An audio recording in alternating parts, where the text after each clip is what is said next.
अस्तनेसा बिरबे करमा कूते दात हमजे यूनुस लुकमा ए बाहूते दात हमजे यूनुस लुकमा ए बाहूते दात। अल्लाह पैगम्बर बोलेन अल्लाह তুমি তো এমন রহমান এমন রহিম। আল্লাহ যারা তোমার কথা মানে তাদেরকেও আল্লাহ তুমি খাওয়াও। আল্লাহ যারা তোমার কথা মানে না আল্লাহ মরণ পর্যন্ত আল্লাহ তুমি তাদেরকেও আল্লাহ তুমি খাওয়াও। আল্লাহ আমি তো একজন মনোনীত পয়গম্বর। আল্লাহ পৃথিবীর সমস্ত সহায় সম্পত্তি হারাইয়া আমার স্ত্রীর মাথার সমস্ত এই সৌন্দর্যের চুলগুলা পর্যন্ত হারাইয়া আল্লাহ এই মুহূর্তে তোমার দরবারে কায়মুর বাক্যে আল্লাহ তোমার কুদরতি পায়ে গো আল্লাহ সেজদা দিয়া দিছি। আল্লাহ মেহেরবানি করে যেই বিশাল বড় পরীক্ষার মধ্যে আল্লাহ তুমি আমাকে ফালাইলা এই মুহূর্তে আল্লাহ তুমি আমাকে উদ্ধার হওয়া উত্তীর্ণ হওয়ার তৌফিক দান করে দাও। তাফসীরের কিতাবের মধ্যে আছে যেই মুহূর্তে পয়গম্বর মাথাটাকে মাটির মধ্যে লাগাইয়া আল্লাহর কুদরতি পায়ে সেজদা দিয়া যেই মুহূর্তে দোয়া করেছেন আল্লাহ গায়েব থেকে আওয়াজ দিয়া বলেন ওগো আমার পয়গম্বর আপনার প্রত্যেকটা কথা প্রত্যেকটা শব্দ আপনার চোখের প্রত্যেকটা ফুটা আমি আল্লাহর কুদরতি আরশের মধ্যে কবুল হয়ে গেছে। এই কারণে আপনার সমস্ত দোয়া 18 বছরের সমস্ত কষ্টকে এই মুহূর্তে আমি আল্লাহ কবুল আর মঞ্জুর করে আমার রহমত আর বরকতি খাজানা থেকে এই মুহূর্তে আমি আপনাকে ভালো করে দিলাম। وأيوب إذ نادى ربه أني مسني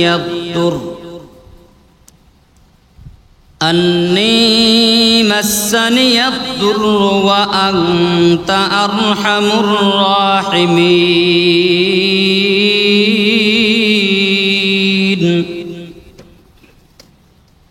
فاستجبنا له فكشفنا ما به من ضر وآتيناه أهله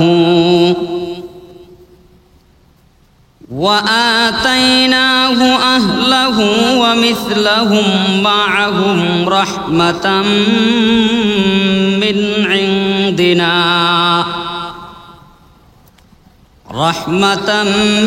عندنا وذكرى للعابدين بارك الله لنا ولكم في القرآن العظيم ونفعنا وإياكم بالآيات والذكر الحكيم سبحانك لا علم لنا إلا ما علمتنا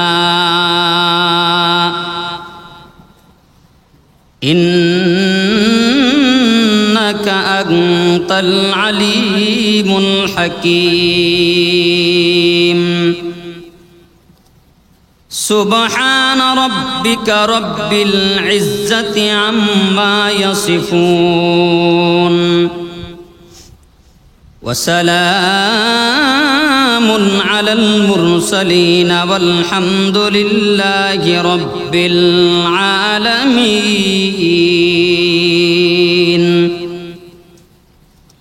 صلى الله على سيدنا ومولانا محمد وعلى آله وأصحابه وسلم لا إله إلا الله لا إله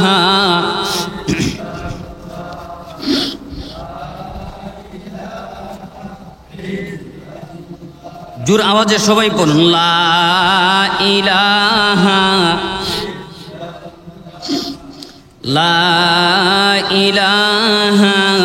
ইল্লাল্লাহ লা ইলাহা ইল্লাল্লাহ লা ইলাহা ইল্লাল্লাহ লা ইলাহা ইল্লাল্লাহ লা ইলাহা ইল্লাল্লাহ লা ইলাহা ইল্লাল্লাহ লা ইলাহা ইল্লাল্লাহ লা ইলাহা ইল্লাল্লাহ লা ইলাহা ইল্লাল্লাহু মুহাম্মাদুর রাসূলুল্লাহ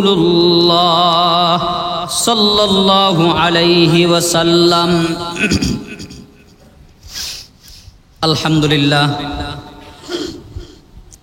মহান আল্লাহ পাক রব্বুল আলামিনের দরবারে অসংখ্য গণিত শুকুর ও সুজুদ। যেই মহান আল্লাহ পাক রব্বুল আলামিনের দয়া ও মেহেরবানিতে আল্লাহর ঘর মসজিদের সবার আগের কাতারে আমরা হাজিরা দেওয়ার তৌফিক পেয়েছি।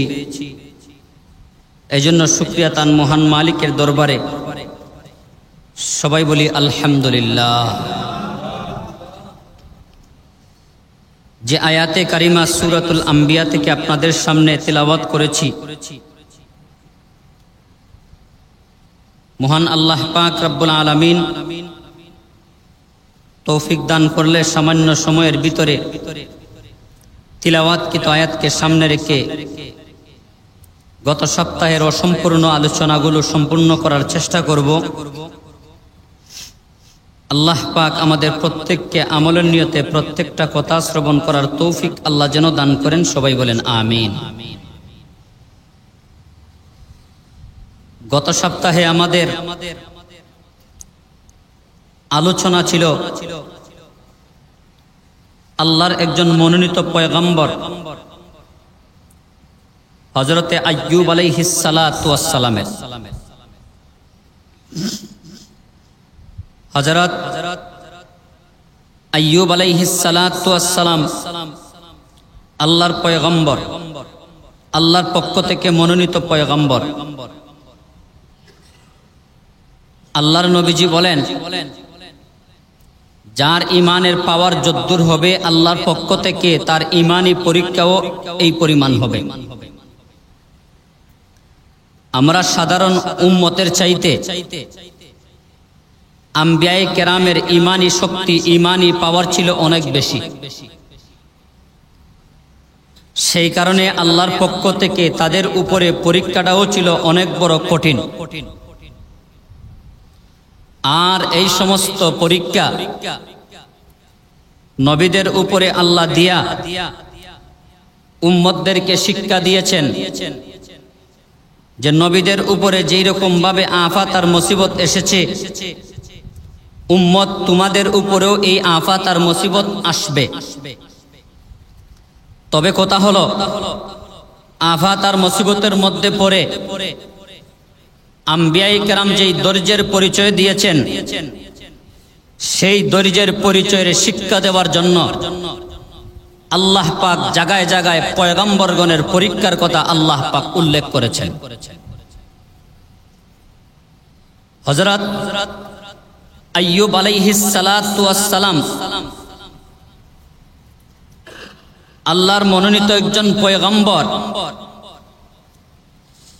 আল্লাহ পাক উনাকে অনেক প্রাচুর্য ধন সম্পদ দান করেছিলেন।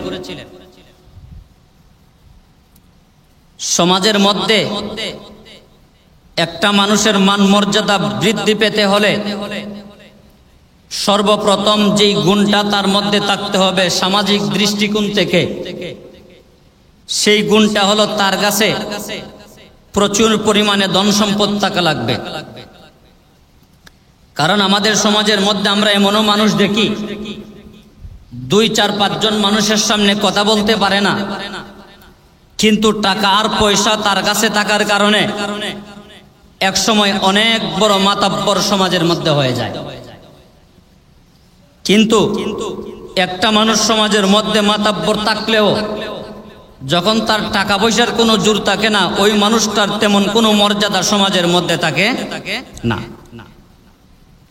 আইয়ুব আলাইহিস সালাতু ওয়াস সালামকে আল্লাহ পাক যেমন ইলম দান করেছিলেন, আল্লাহর পক্ষ থেকে পয়গম্বরী দায়িত্ব যেমন আল্লাহ দান করেছিলেন, পাশাপাশি আল্লাহ পাক বিশাল বড় সম্পদের মালিকও আল্লাহ পাক উনাকে বানিয়েছিলেন। হাদিস শরীফের মধ্যে পয়গম্বর বলেন, এই বিশাল পরিমাণ সুস্থ দেহ নিয়া, বিশাল পরিমাণ ধন সম্পদ নিয়া পয়গম্বর 70 বছর সুস্থ সবল অবস্থায় জীবিত ছিলেন। আল্লাহ পাক কোন সময় পরীক্ষা করলেন? 70 বছরের পর পরীক্ষা করা শুরু করলেন। কোন কোন রিওয়ায়াতের মধ্যে এসেছে 3 বছর, কোন রিওয়ায়াতের মধ্যে এসেছে 7 বছর। গ্রহণযোগ্য একটা রিওয়ায়াতের মধ্যে এসেছে পয়গম্বর 18 বছর যাবত লাগাতার তিনি অসুস্থ ছিলেন।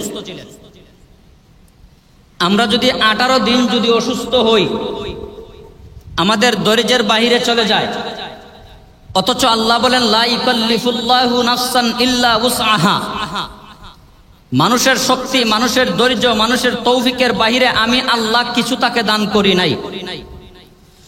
সুতরাং কোন মুসিবতের মধ্যে পইরা, অসুস্থতার মধ্যে পইরা আল্লাহ আমার ক্ষমতার বাহিরে চলে গেছে, এই কথাটা আমরা কখনো যাতে না বলি। কারণ আল্লাহ বলেছেন লা ইকাল্লিফুল্লাহু নাফসান ইল্লা উসআহা, মানুষের ধৈর্য, মানুষের শক্তি, মানুষের তৌফিকের বাইরে আমি আল্লাহ কোনো মানুষকে কোনো কিছু দান করি নাই। সুতরাং মুসিবত আমার উপরে আসবে যতদূর আমি বরদাস্ত করতে পারবো, আমার উপরে বেমার আজার অসুবিধা আসবে যতদূর আমি বরদাস্ত করতে পারবো। আইয়ুব আলাইহিস সালাতু ওয়াস সালাম 18 বছর অসুস্থতায় ছিলেন। অসুস্থতায় থাকার পরে শহরের মানুষ বের করে দিয়েছে, না এটা চোয়াশে রোগ হয়ে গেছে, তামাম শহর দূষিত করে ফেলবে, বাহির করিয়া দাও। বাহির করিয়া দিয়েছেন। গ্রামের বাড়িতে গেছেন, গ্রামের মানুষরা পর্যন্ত বের করে দিয়েছে। নির্জন একটা স্থানের মধ্যে উনার কলিজার টুকরা জীবন সঙ্গিনী স্ত্রী একমাত্র উনার সাথী।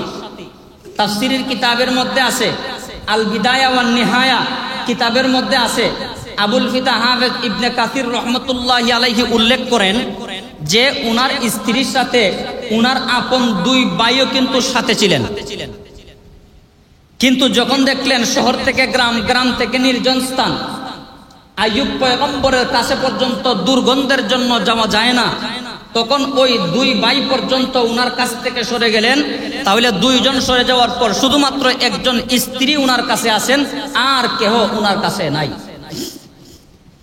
তাফসীরের কিতাবের মধ্যে আছে পয়গম্বরের শরীর পছন্দ ধরতে ধরতে শরীরের গোশতগুলা হাড্ডি থেকে পড়তে পড়তে এমন অবস্থা হয়েছে, 2 হাত দিয়া পয়গম্বরকে উঠানোর মতন পর্যন্ত পরিস্থিতি পয়গম্বরের বডির মধ্যে নাই।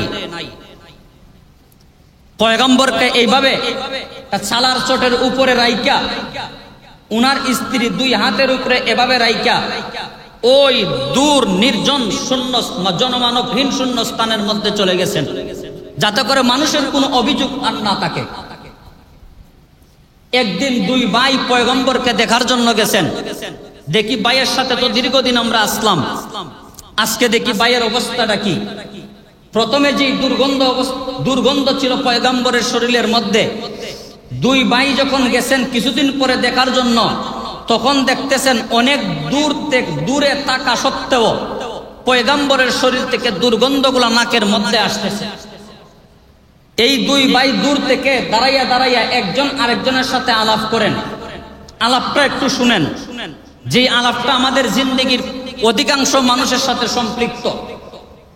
আলাপটা এটাই করতেছেন, এক ভাই আরেক ভাইকে বলে, আমাদের ভাই আইয়ুব মনে হয় আল্লাহর দরবারে এমন কোন গুনাহ করেছে, এমন কোন অন্যায় করেছে, এমন কোন পাপ কাজ করেছে, যার কারণে আজকে দীর্ঘদিন যাবত কঠিন একটা বেমারে আল্লাহ পাক আমাদের ভাইকে ফালাইয়া রাখছেন। নাউজুবিল্লাহ বলে এই কথাটা বাতাসের মাধ্যমে আল্লাহ পাক আইয়ুব আলাইহিস সালাতু ওয়াস সালামের কান পর্যন্ত নিয়ে পৌঁছাইয়া দিয়েছেন।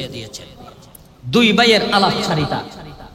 আইয়ুব আলাইহিস সালাতু ওয়াস সালাম বলেন, 18 বছর যাবত অসুস্থতায় পইরা আমি কলিজার মধ্যে এই এমন কষ্ট পাই নাই 2 ভাইয়ের আলাপচারিতায় যেই কষ্ট আমি আইয়ুব পয়গম্বরের ভিতরে লাগছে। এমন কষ্ট আমার হয় নাই। আইয়ুব আলাইহিস সালাতু ওয়াস সালাম দুই হাত তুলে আল্লাহর কাছে ওই মুহূর্তে এক নম্বরে দোয়া করলেন,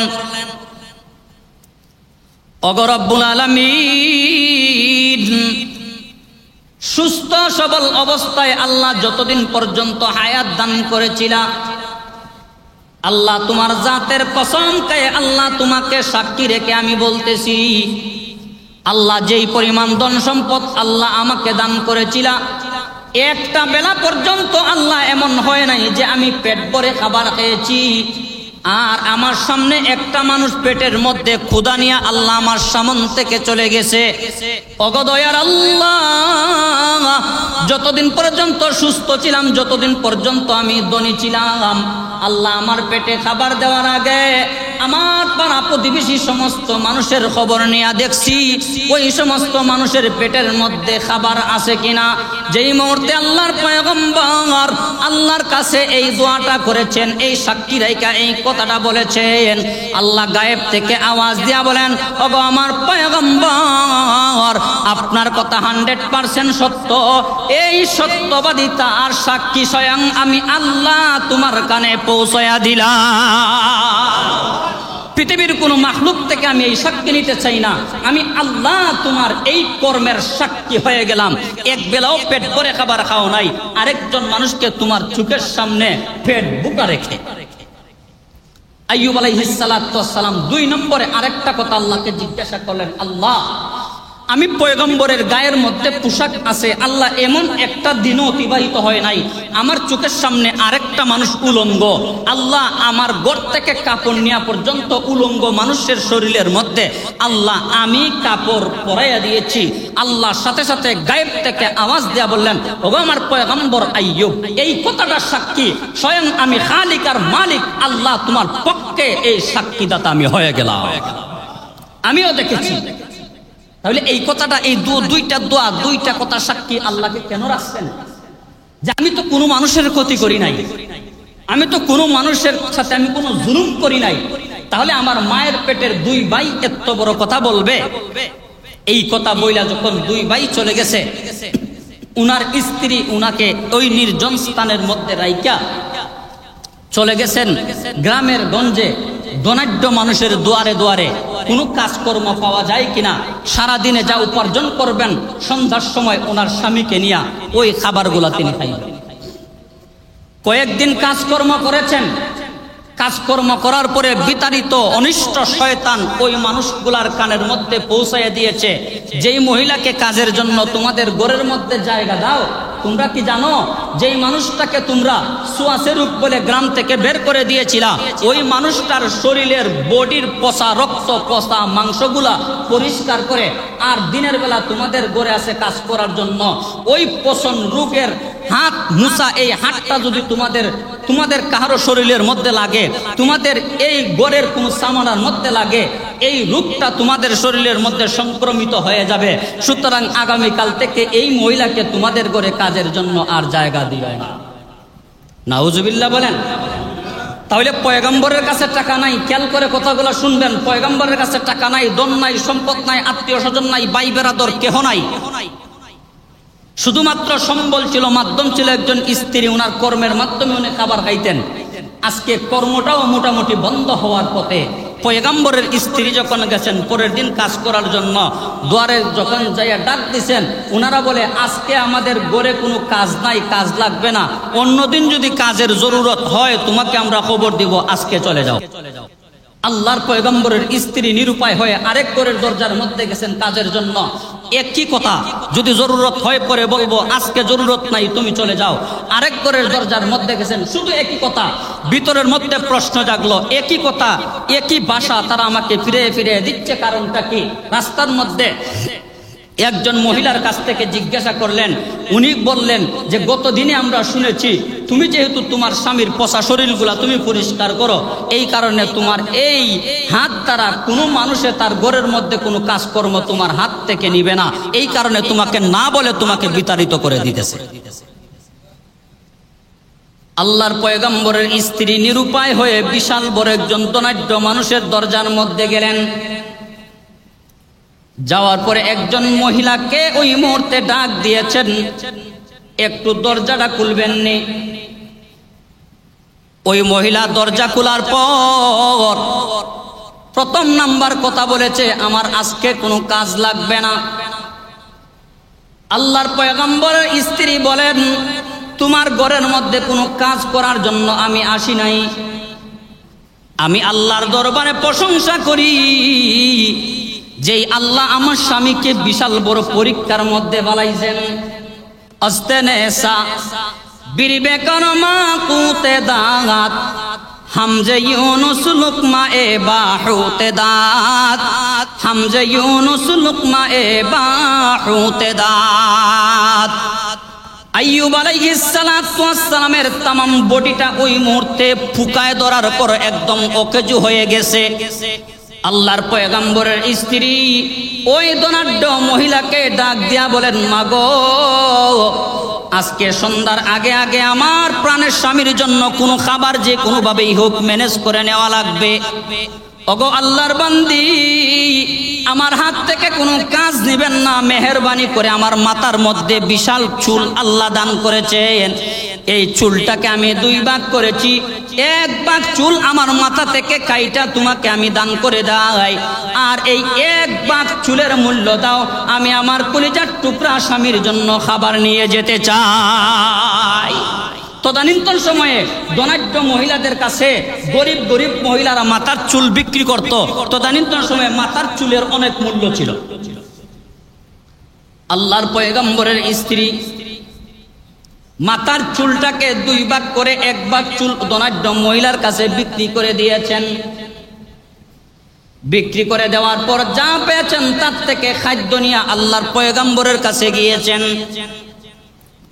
ওই মুহূর্তে আল্লাহর পয়গম্বর বলেন, 2 দিন যাবত মানুষের ঘরের দরজায় দরজায় কোনো গোল্লা, তোমাকে কেউ কোনো কাজ দিল না। ওগো আমার প্রাণের স্ত্রী, আজকে টাকা কই পাইলা, ক্ষেত থেকে তুমি কিভাবে তুমি খাবার নিয়ে আসলা? আল্লাহর পয়গম্বরের স্ত্রী বলেন, প্রাণের স্বামী, আমার আল্লাহ আমাকে ব্যবস্থা করে দিয়েছেন, এই কারণে আপনার কাছে আমি নিয়ে আসছি খাবার। এখনো পর্যন্ত মূল ঘটনা আল্লাহর পয়গম্বরের স্ত্রী বলেন নাই। দ্বিতীয় দিন আবার যখন কাজের জন্য গেছেন, বিগত দিনগুলার মতন ওই সমস্ত মানুষগুলা ওই কথা বলে তাড়িয়ে দেয়, কাজ দেয় না। আল্লাহর পয়গম্বরের স্ত্রী ওই মুহূর্তে ওই বিগত দিনের ধনাঢ্য মহিলার দরজার মধ্যে যায় আঘাত করেছেন।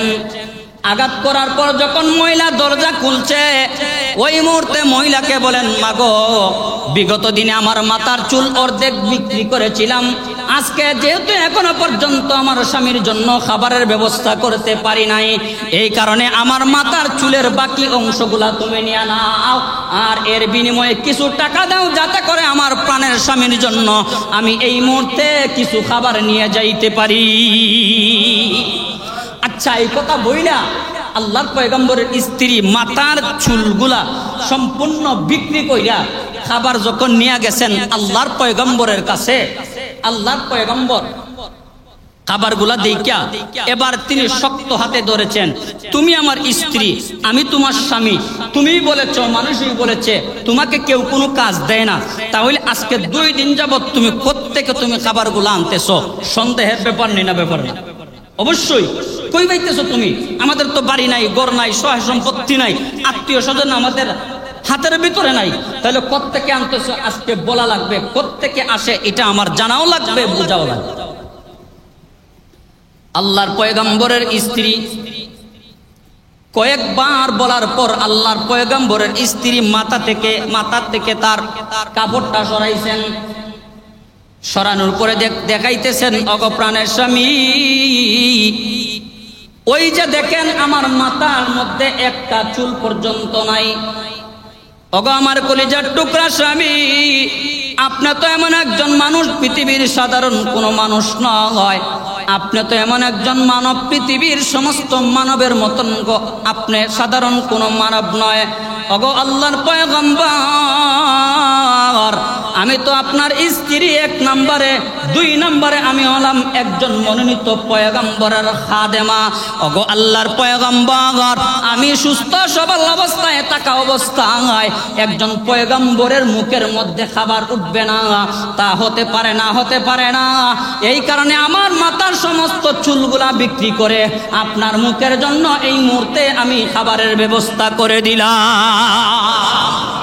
যেই মুহূর্তে পয়গম্বরের স্ত্রীর কাছ থেকে এই কথাটা শুনেছেন, মাথাটা খালি দেখেছেন। একজন স্বামীর কাছে স্ত্রীর সৌন্দর্যের যতগুলা অঙ্গ আছে এর মধ্যে গুরুত্বপূর্ণ একটা অঙ্গের নাম মাথার চুল না? তাহলে এই মাথার চুলটা যদি স্বামীর জন্য বিসর্জন দিয়া দেয় একজন স্ত্রী, তাহলে অবশ্যই ওই স্ত্রীকে দিয়া ওই স্বামীর ভিতরে যেমন মোহাব্বত থাকবে, ঠিক তেমনি ভাবে একটা আবেগ আর ভালোবাসা অবশ্যই ওই স্বামীর ভিতরে আবার পয়দা হয়ে যাবে। আইয়ুব আলাইহিস সালাতু ওয়াস সালাম দেখার পরে 1 নম্বর ভালোবাসা তো পয়দা হয়েছে, কিন্তু স্ত্রীর এই বিসর্জন দেখিয়া উনি ওনার ভিতরটাকে আর ঠিক রাখতে পারেন নাই। প্রথমে তো একটা দোয়া করেছিলেন, 18 বছর পর ওনার স্ত্রীর এই অবস্থা দেখিয়া উনি 2 নম্বরে ওনার স্ত্রীকে সামনে রেখে 2 নম্বরে আরেকটা দোয়া করতেছেন। দোয়াটা কি? আল্লাহ পাক সূরাতুল আম্বিয়ার 83 নম্বর আয়াতের মধ্যে আল্লাহ পাক উল্লেখ করেন, ওয়া আইয়ুবা ইয নাদা রাব্বাহু আন্নী মাসানিয়াদ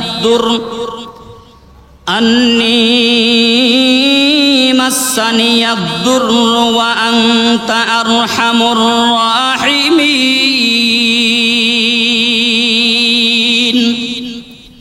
আইয়ুব আলাইহিস সালাতু ওয়াস সালাম আল্লাহর কাছে দোয়া করেন, ওগো আল্লাহ, যেই আফাত আর মুসিবত আমার উপরে দিয়েছেন 100% আমি সন্তুষ্ট আছি।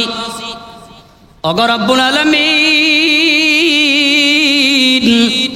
আল্লাহ অসুস্থতার মধ্যে তাইকা 24টা ঘন্টা আল্লাহ তোমার নামের জিকির আমি করি। আল্লাহ আজকে এমন সমস্যার মধ্যে পড়েছি, এমন অভাবের মধ্যে আমি পড়েছি। আল্লাহ সমস্ত পৃথিবীর সহায় সম্পত্তি বলতে আল্লাহ আমার কাছে কোনো কিছু নাই। আল্লাহ আত্মীয় স্বজন পর্যন্ত আল্লাহ আমাকে দূরে সরাইয়া দিয়েছে। আল্লাহ আপন ভাইরা পর্যন্ত আল্লাহ আমার বিরুদ্ধে বিভিন্ন সমালোচনায় লিপ্ত হয়ে গেছে। আল্লাহ আমার কলিজার টুকরা স্ত্রীর মাথার চুলটা পর্যন্ত আমার জন্য বিক্রি করে দিয়েছে। ওগো রব্বুল আলামিন, আল্লাহ মেহেরবানি করে তোমার রহমতি খাজানা থেকে সামান্য একটু রহমত আমার ভিতরে দান করে দাও। পয়গম্বর যখন এই দোয়াটা আল্লাহর দরবারে করেছেন, এই দোয়াটা কইরেই পয়গম্বর সাথে সাথে আল্লাহর কুদরতি পায়ে সেজদার মধ্যে পড়ে গেছেন। আল্লাহু আকবার বলেন। আল্লাহর পয়গম্বর সেজদার মধ্যে পড়ে গেছেন। সেজদার মধ্যে পড়ার পর ওই আল্লাহ পাক রব্বুল আলামিনকে বলেন, আনতা আরহামুর রাহিমিন।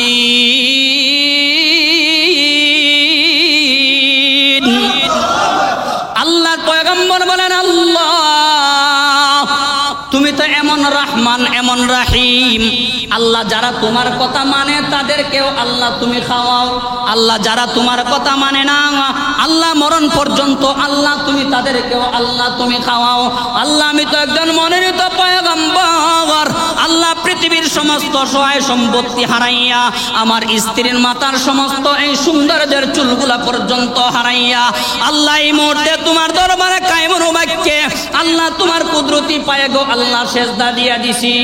আল্লাহ মেহেরবানি করে যেই বিশাল বড় পরীক্ষার মধ্যে আল্লাহ তুমি আমাকে ফালাইলা, এই মুহূর্তে আল্লাহ তুমি আমাকে উদ্ধার হওয়া, উত্তীর্ণ হওয়ার তৌফিক দান করে দাও।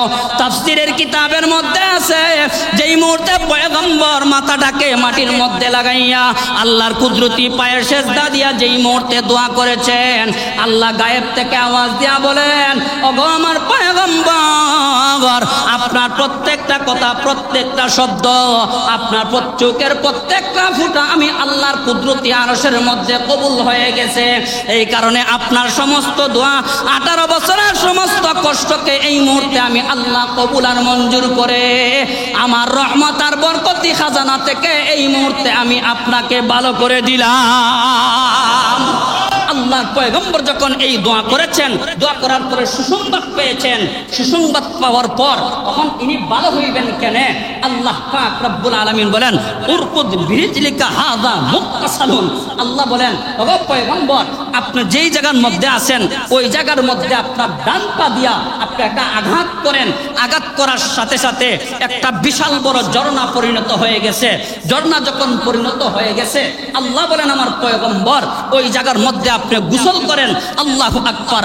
জান্নাতীরা যখন জান্নাতে যাবে, পাপিষ্ঠরা যখন জান্নাতে যাবে, জাহান্নামের আগুনে জ্বলতে জ্বলতে জ্বলতে জ্বলতে যখন আল্লাহ পাক জান্নাতের মধ্যে পাঠাইবেন, তখন জান্নাতের মূল ফটক, মূল গেটের সামনে একটা নদী আছে। এই নদীটাকে বলা হয় নাহরুল হায়াত। এই পচা শরীর নিয়া, এই গলা শরীর নিয়া, বিশ্রী কুশ্রী শরীর নিয়া আল্লাহর ওই বান্দাবান্দিরা, গুনাহগার বান্দাবান্দিরা যখন একটা বার ডুব দিবে, আল্লাহ পাক পয়গম্বর হযরত ইউসুফ আলাইহিস সালাতু ওয়াস সালামের বডির মতন আল্লাহ পাক পাপিষ্ঠকে পর্যন্ত সৌন্দর্য বানায় দিবে। জান্নাতে দেওয়ার আগে আইয়ুব আলাইহিস সালাতু ওয়াস সালামকে বলেন ওগো আমার পয়গম্বর আইয়ুব, আপনার শরীরগুলো পচে গেছে, গলে গেছে, বিশ্রী হয়ে গেছে, কুশ্রী হয়ে গেছে, দুর্গন্ধযুক্ত হয়ে গেছে, কেউ আপনার কাছে আসে নাই। আমি আপনার দোয়া এমন ভাবে কবুল আর মঞ্জুর করলাম, আল্লাহ পাক কবুল আর মঞ্জুর করিয়া কালামে হাকিমের মধ্যে আল্লাহ পাক এই সুসংবাদটা উল্লেখ করে দিয়েছেন। আল্লাহ বলেন فاستجبنا له فكشفنا ما به من ضر وآتيناه أهله ومثلهم معهم رحمة من عندنا وذكرى للعابدين।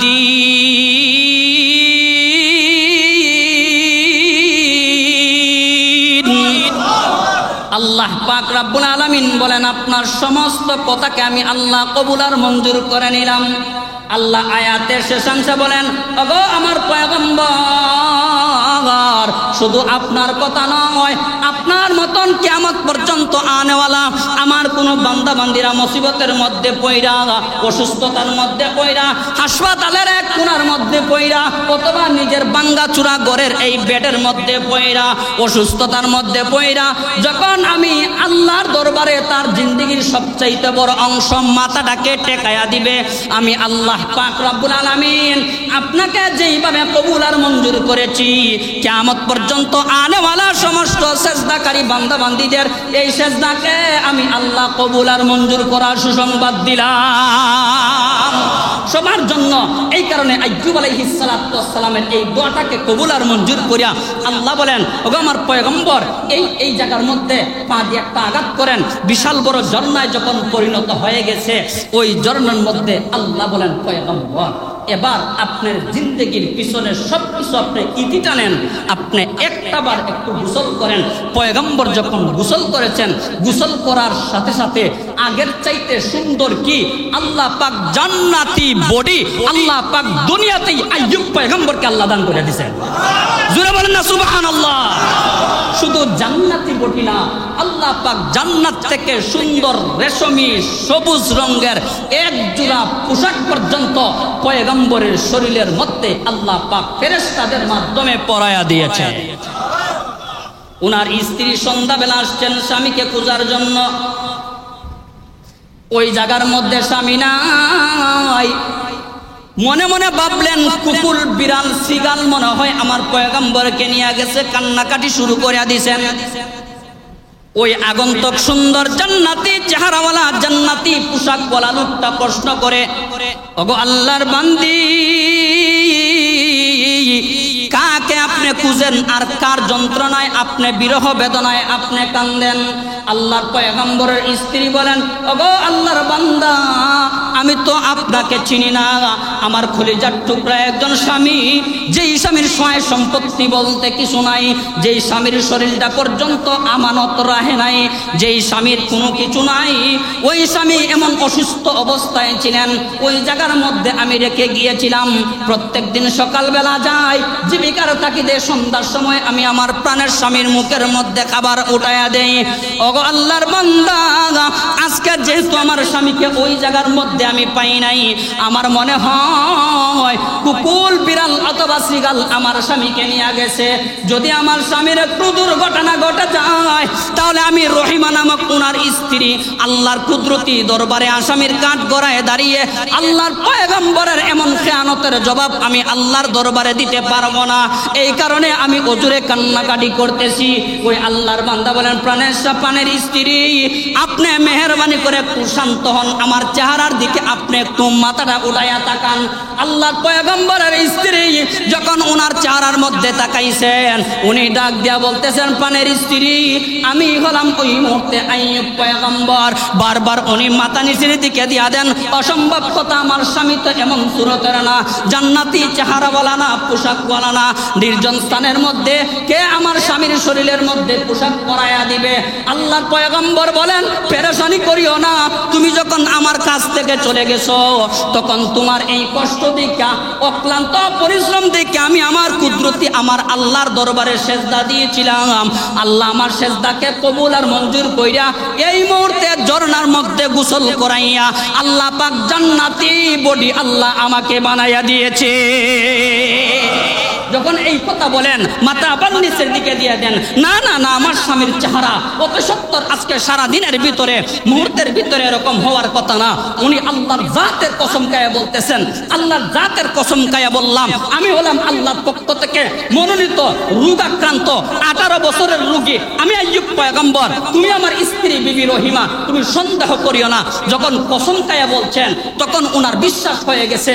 উনি বলতেছেন, ও আমার প্রাণের স্ত্রী, শুধু আমার ভালো হয়ে গেছে তা নয়, সহায় সম্পত্তির জন্য সমস্ত মানুষ আমার কাছ থেকে চলে গিয়েছিল, আল্লাহ পাক রব্বুল আলামিন সহায় সম্পত্তি পর্যন্ত আমি আইয়ুব পয়গম্বরের হাতে আল্লাহ পাক দান করে।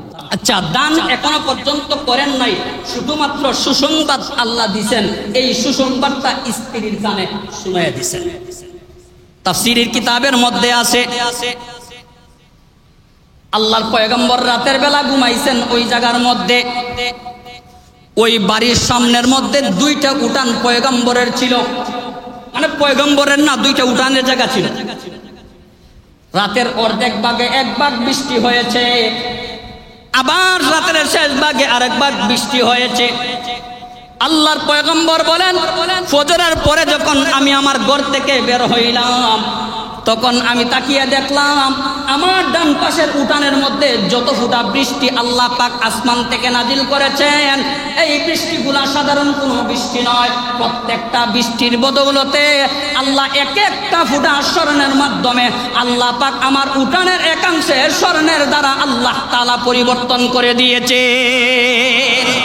আল্লাহর পয়গম্বর বলেন, শেষ রাত্রে যে বৃষ্টিটা হয়েছে, আমি আমার বাড়ির বাম পাশের উঠানের মধ্যে গেলাম, যাওয়ার পরে দেখলাম আমার আল্লাহ বৃষ্টির পানির বদির করতে আল্লাহ ওই মুহূর্তে রূপার দ্বারা আমার উঠানটাকে আল্লাহ পরিবর্তন করে দিয়েছে। এই এক উঠান স্বর্ণ, এক উঠান রূপা দ্বারা যখন ভর্তি হয়ে গেছে, পয়গম্বর তো খুশি হইয়া গেছেন। আল্লাহ গায়েব থেকে আওয়াজ দিয়া বলেন, ও পয়গম্বর, স্ত্রী পাইলা, সুন্দর শরীর পাইলা, জান্নাতি একটা ভূষাগো তুমি পাইলা, এখন যে এই যে সম্পত্তির সোনা রূপা তুমি পাইছো, তুমি কি খুশি? তুমি কি সন্তুষ্ট?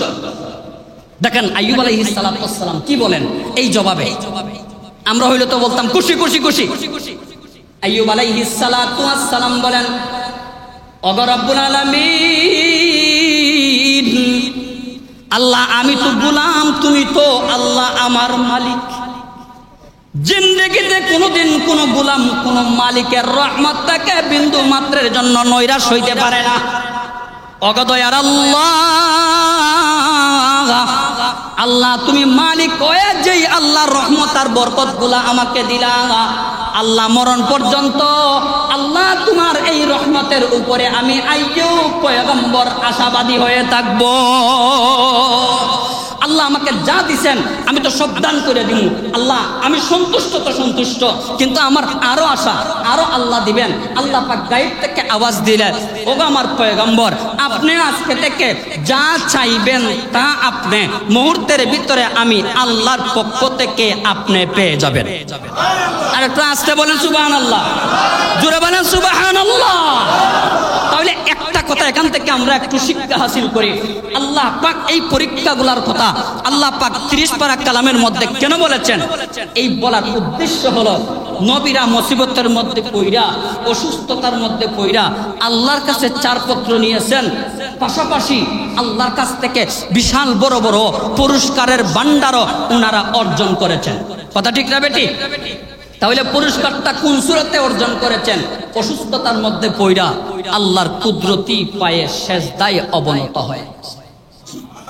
আল্লাহ বলেন, বান্দা, আমার বান্দা বান্দির যেই কাজগুলো আমার পছন্দ হয়, সবচেয়ে বেশি পছন্দ হয় আমার বান্দা বান্দি যখন দামি কপালটাকে যখন আমি আল্লাহর কুদরতি পায়ে লাগাইয়া দেয়, আমি আল্লাহ ওই সময়ে তার তামাম জিন্দেগির উপরে আমি আল্লাহ রাজি আর খুশি হয়ে যায়।